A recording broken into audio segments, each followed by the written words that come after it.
Good afternoon, everyone. It's a pleasure being here. Someone once told me that a man's pride is in his beard. So why is one feared over here when they see it? See, it's revered in our culture and even encouraged. Beacons of knowledge and bountiful, the style of our prophet, peace be upon him.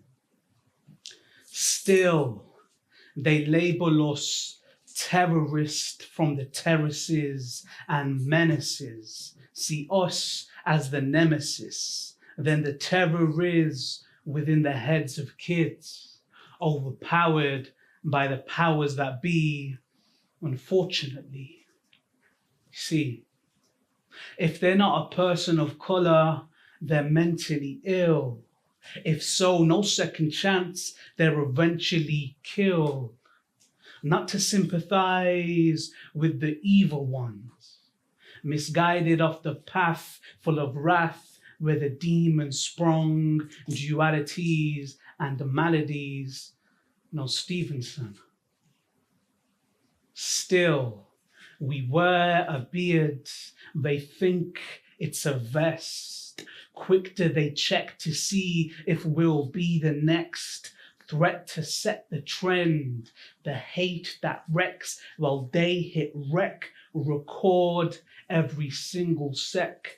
Example in the press, king to crook, no castle, this ain't chess. A game of thrones, I must confess, is met. You win or die. It's just a stressful mess. But it ain't all doom and gloom. This life is fickle, but we can't see through. A flicker of a flame in a dark room.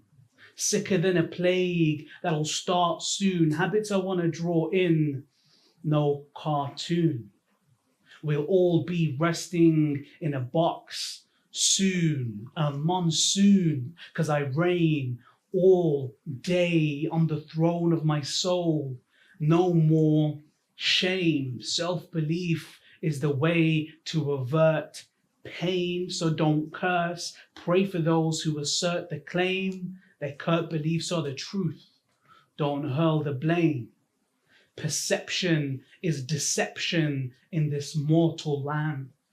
Conception of the question, what's it all about?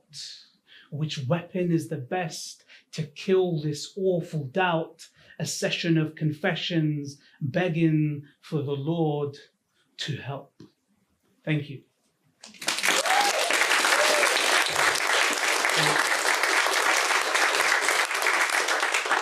Thank you very much. So the second piece of mine is a reflection and commentary on almsgiving culture during the holy month of Ramadan. And before I begin this piece, I'd like to translate a few terms from Arabic and Urdu over into English that I'll be using throughout this piece. So the first word is barakah. So a barakah is a blessing such as health or wealth. Waraka is the name of one of the first individuals to believe in the prophethood of Muhammad, peace be upon him. Sujood is prostration during prayer. Suhoor is the pre-dawn meal taken by Muslims before they fast. The adhan is the Muslim call to prayer. Kajur refers to date fruit. A masalla is a prayer mat. And a dua is a type of prayer. So this piece is called Time is in the Flesh of a Date.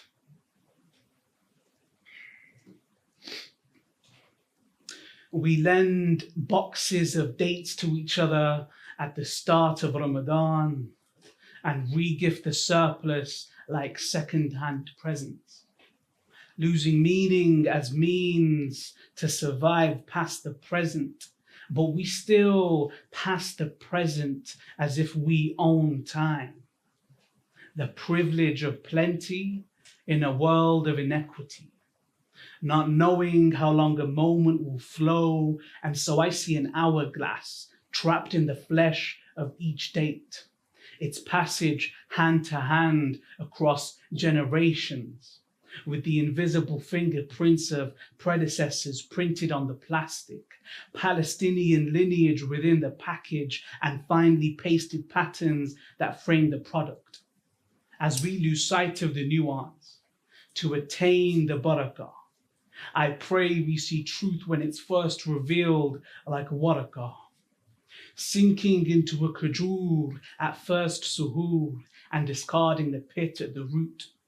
As the adhan echoes and fades, we fall on our face in sujood. Time begins to move. The space between the ribs and the woven fabrics of the masalla. They say this is the position where in the deepest du'as are answered. Do you hear it? Our minds and hearts tick like second hands. Between our heads and stomachs, our soul expands. I picture the long sliver of a membrane on the back of a date and that pit that sits somewhere in the center like a stomach. Something sweet to chew on to a point that forms a singularity as I fall in a well of ink that dries up as I think, intellectually in sync, a quill that needs a drink. Fast, the first of creation that will pen the last. Now remove the fingers on each pen hand and replace quill with thumbs on screens that tap like piano keys, except everyone can play now. Made of ivory from the elephant in the room, egos as fragile as finely made china. The charge, crash and chime of a bull rings in shops. Who taught us how to type it out? Quirky, QWERTY keyboards as cultures interact and dates seep through with the same conflict in their veins as me and you, as the time between taps slows to collapse. A kick that turns into a knock, my left hand in a ball like a plaything suspended in air. In my right hand, a box of kajur. The knock echoes through the house, fading out, with footsteps and jangling keys fading in. I wonder if they know why I'm here. Thank you.